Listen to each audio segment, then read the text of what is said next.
Ya, saya memilih kembali ke Semen Padang FC karena yang pertama ada satu panggilan ya.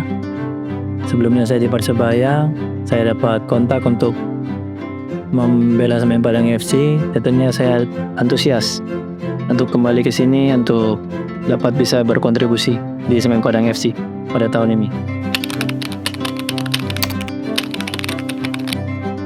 Perasaannya saat ini saya senang, saya antusias untuk kembali karena sebelumnya beberapa tahun yang lalu saya pernah membela Semen Padang FC dan juga saya sangat bersemangat untuk berjuang bersama teman-teman di sini untuk membangkitkan Semen Padang FC.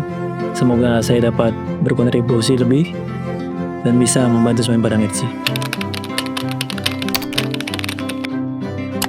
Yang dirindukan ya kebersamaan. Tentunya kita harus sama-sama kompak untuk bangkit demi marwah Tanah Minang melalui Semen Padang FC. Itu sih yang saya rindukan.